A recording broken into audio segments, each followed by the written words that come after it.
So yes, I admit it. I am on to take two, maybe even take three. I can't even keep track.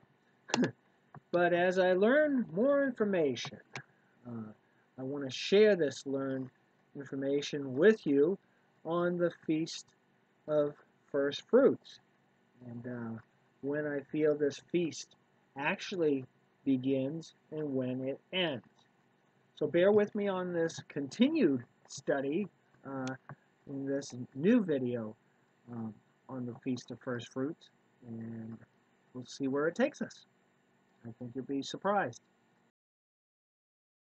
So let's first do a recap of what I feel was correct, the points from the last study. And I want to re-emphasize and make sure that we go forward with those thoughts in mind.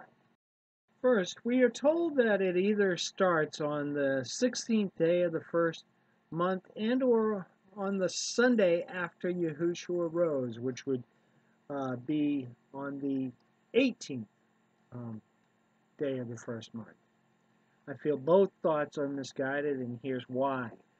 Both of those dates are within what's called the Feast of Unleavened Bread.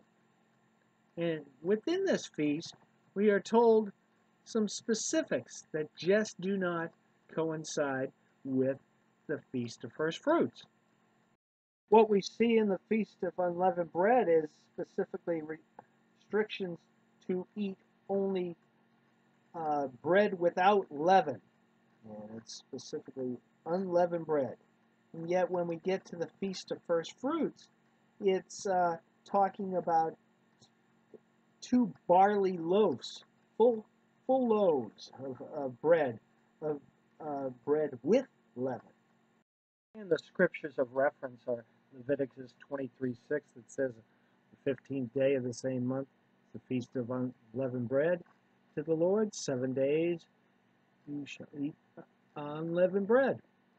And then 23:18 says, ye shall bring out of the habitations 2 wave loaves of 2 tenths bread. They shall be of flour, and they shall be baken with leaven. They are first fruits unto the Lord. And so I feel we see a conflict of laws in unleavened and leaven of the 2 feasts. And thus they are 2 separate feasts, not overlapping.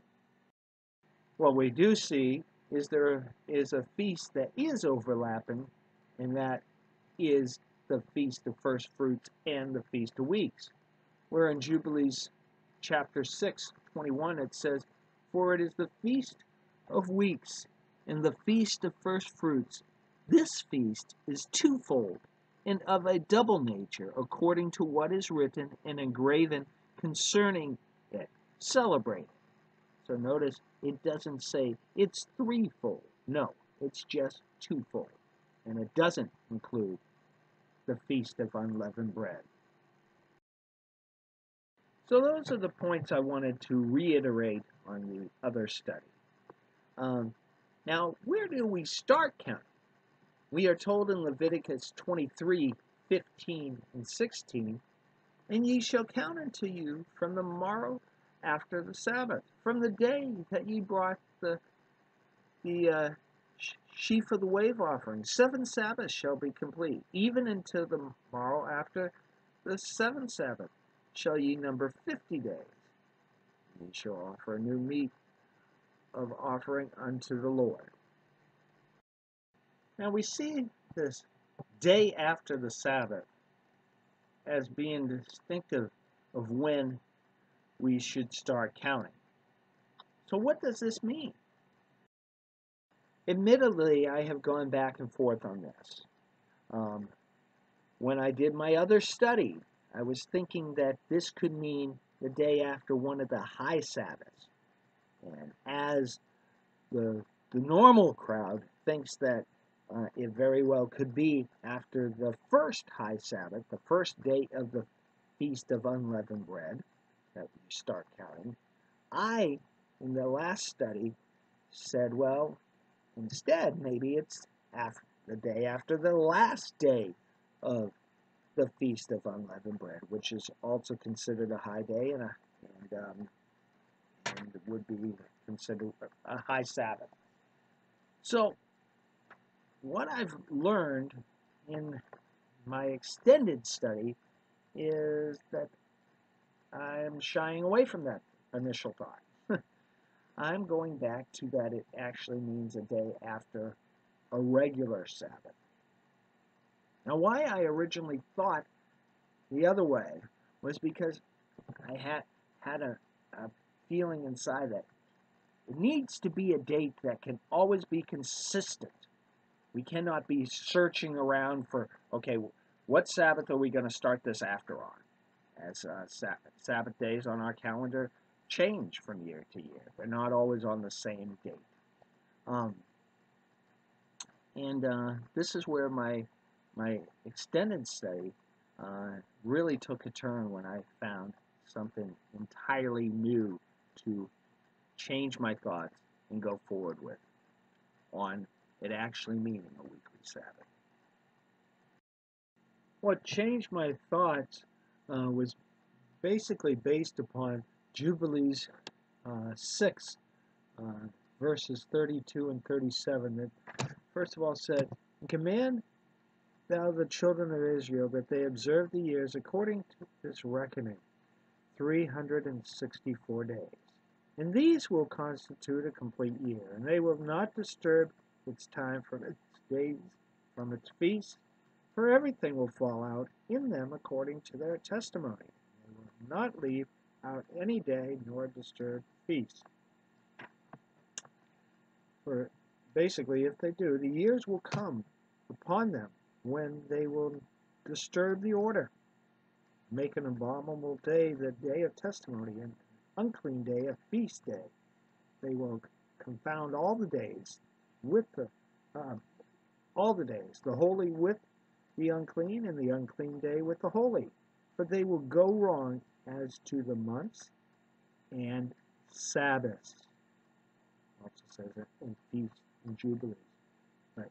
When it said and Sabbaths, that's what initially started me thinking, I got to look at this closer. So if we take a closer look at the Enochian Jubilee calendar and the total of 364 days in it, and then we divide it by 7, we find out that there are 52 weeks in that type of calendar year exactly. And knowing this, we can then surely understand that the same day of this year will then be also the same day when we come to the next year, and thus always will be the same day from year to year. So learning that, along with learning about more references in the Book of Jubilees, led me to a specific date that was continuously referenced to being associated with the Feast of Firstfruits being celebrated. That day happened to be the 15th day of the third month. Thus becomes the conclusion of the Feast of Firstfruits. And so here's the history lesson through Jubilees. First, in Jubilees chapter 6, verses 1:15 through 17, we read, "And on the new moon of the third month," new moon meaning first day of the third month, "he went forth from the ark," Noah, "and built an altar on that mountain. And he gave to Noah and his sons a sign," that would be Yahuwah giving Noah and his sons a sign, "that there should be not again a flood on the earth. He set his bow in the cloud, for it's a sign of eternal covenant that there should not again be a flood on the earth to destroy it, in all the days of the earth. For this reason it is ordained and written on the heavenly tablets that they should celebrate the Feast of Weeks, which also again is twofold with the Feast of Firstfruits, in this month, once a year, to renew the covenant every year. Moving on with chapter 6, 18 through 21, it says basically that the whole festival is celebrated in heaven from the day of creation to the days of Noah. And at the death of Noah, his sons did away with it until the days of Abraham. And Abraham observed it, Isaac and Jacob, his children observed it up to the days. Children of Israel forgot it. And then finally, believe it or not, Moses was the one that redid it and got it back on track for a while. But chapter 21 says, verse 21 says, "For it is the feast of weeks, and the feast of first fruits. This feast is twofold, and of double nature, according to what is written and graven concerning. Celebrate it." I had already read that to you, but just rereading you that verse also as that goes with chapter 6. Going on with the book of Jubilees and finding things about this specific holiday and that date, we go to chapter 14 of Jubilees. And in chapter 14, we read that on the new moon of the third month, the word of the Lord came to Abram in a dream, saying, "Fear not, Abraham. I am actually Abram. I am the defender, and the reward will be exceeding great." Verse 10, he says, it said, "And he took all these, his sacrifices, basically, in the middle of the month, which would have been the 15th, and he dwelt at the oak of Mamre, which is near Hebron." Verse 18 says, "And on that day, the 15th day of the third month, middle, the Lord made a covenant with Abram, saying, To thy seed will I give this land, promised land." In verse 20 it says, "On that day, again the 15th, we made a covenant with Abraham according to as we had covenanted with Noah in the third month."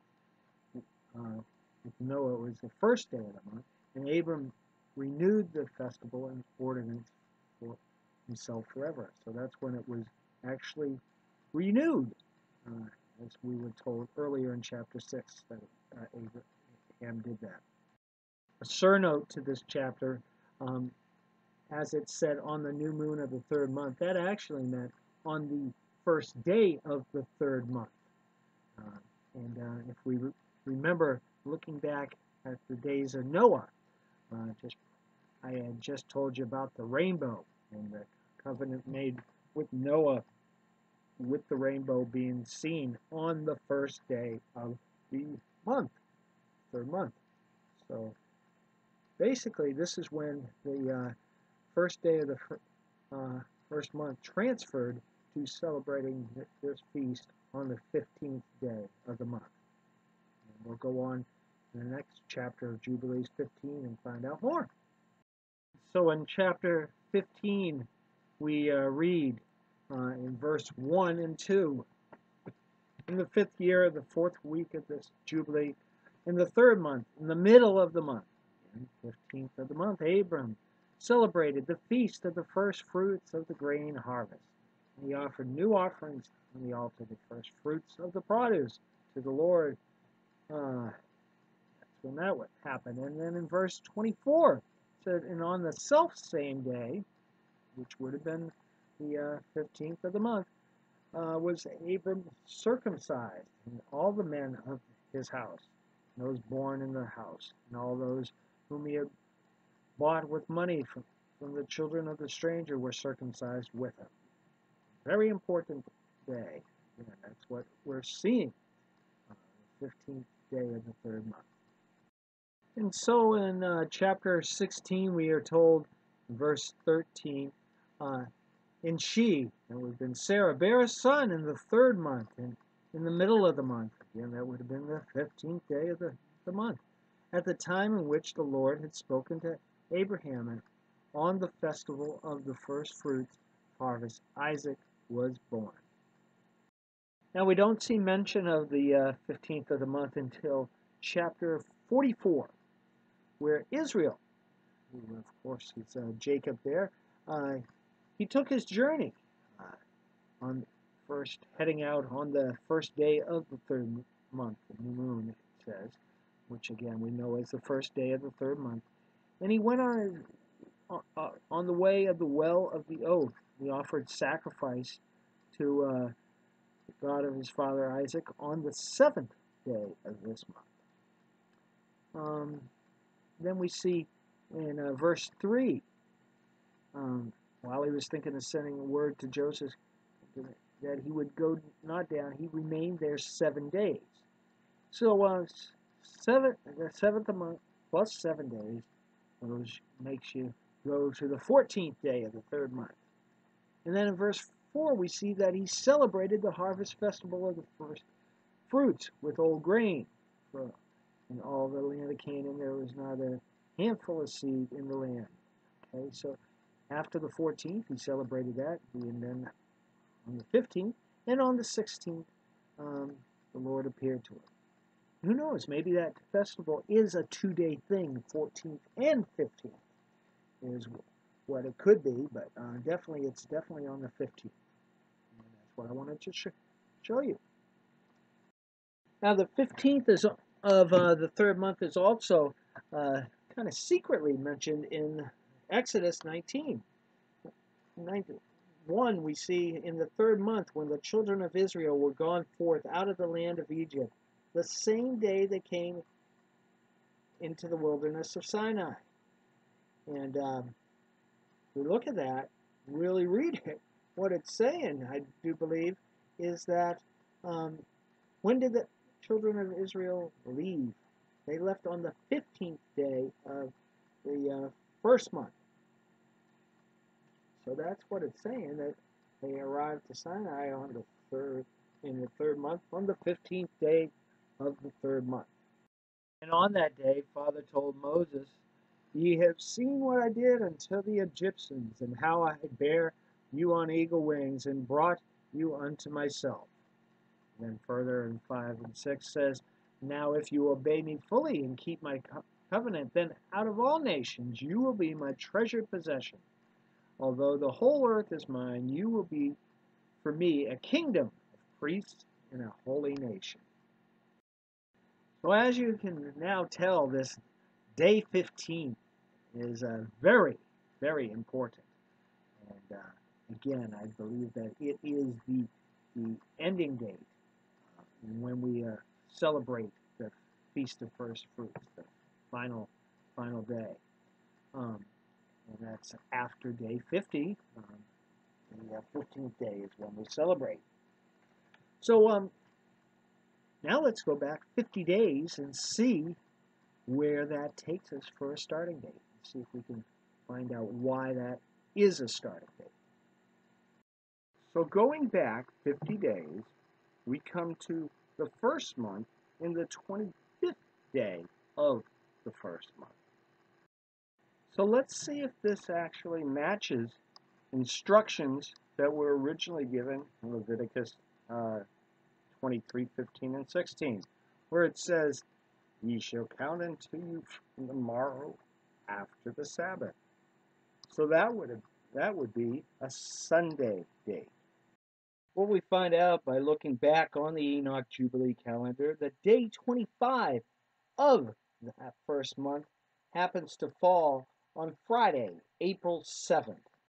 So that is the question. Why? Why isn't it falling on a Sunday when it should have been falling on a Sunday if we are looking at an Enoch Jubilee calendar? Now, since we know that Yahushua rose on the 17th day of the first month, we also know the other dates of which things were done, and that he rose on a Sabbath. We then know that every 17th day of the first month will be a Sabbath. And we can figure out the rest of the days accordingly.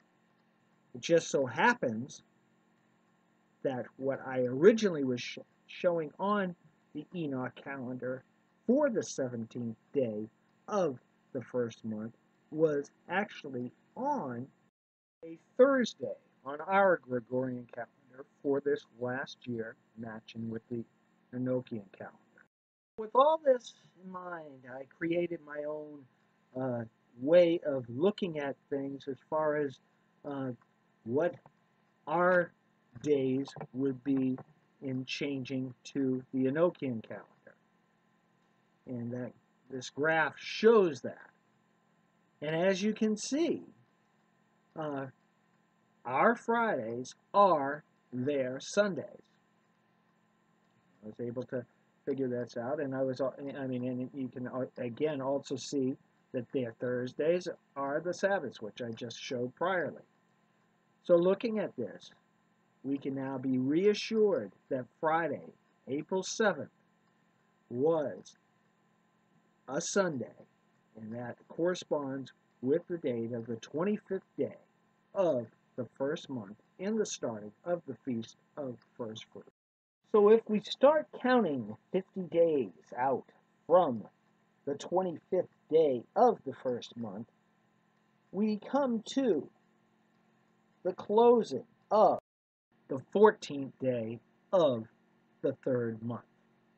And how this is figured again is 6 days left in the first month, 25th through the 30th, 30 days in the second month, that's 14 days in the third month, totaling 50 days.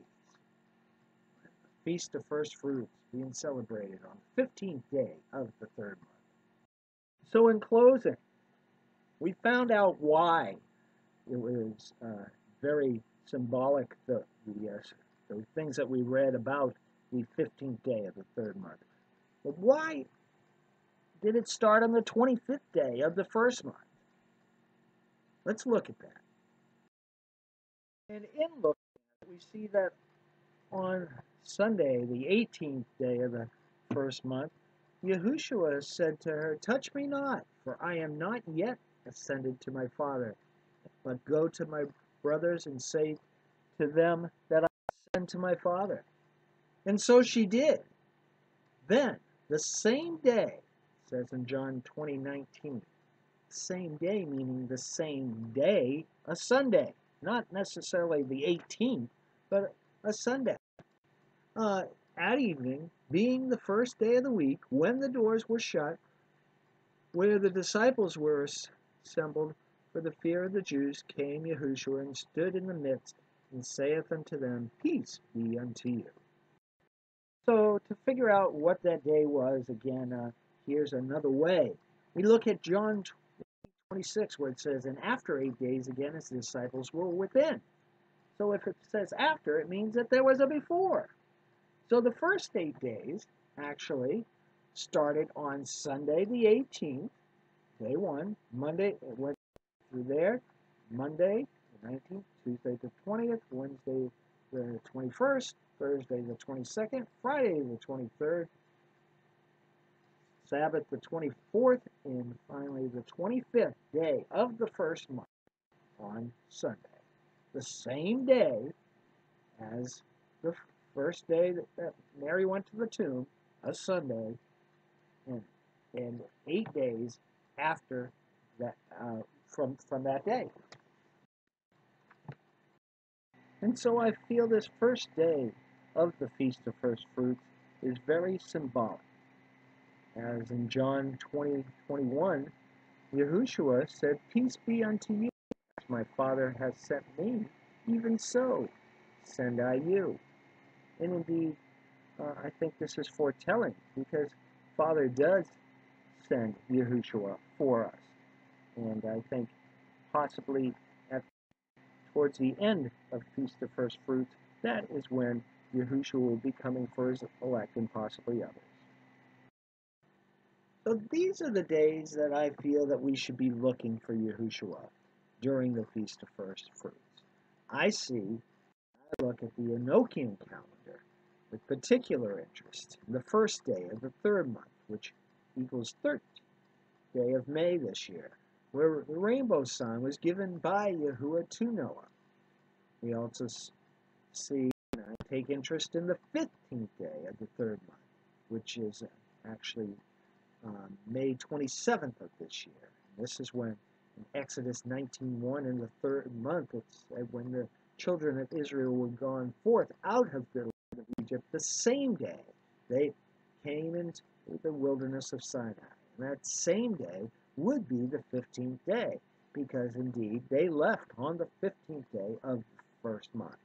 Now, then Yahuwah says to Moses, "Now therefore, if ye will obey my voice indeed, and keep my covenant, then ye shall be a peculiar treasure unto me above all people, for all the earth is mine. Ye shall be unto me a kingdom of priests."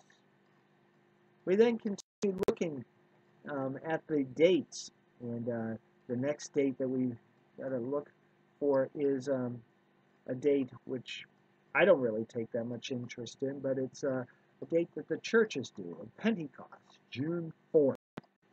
And then finally, there is a date that is my secondary choice, if not the Enochian, for the Hebrew calendar, where Shabbat is celebrated on May 31st. And so it has been a pleasure doing this extended study for you all. And God bless your search for the truth in all things.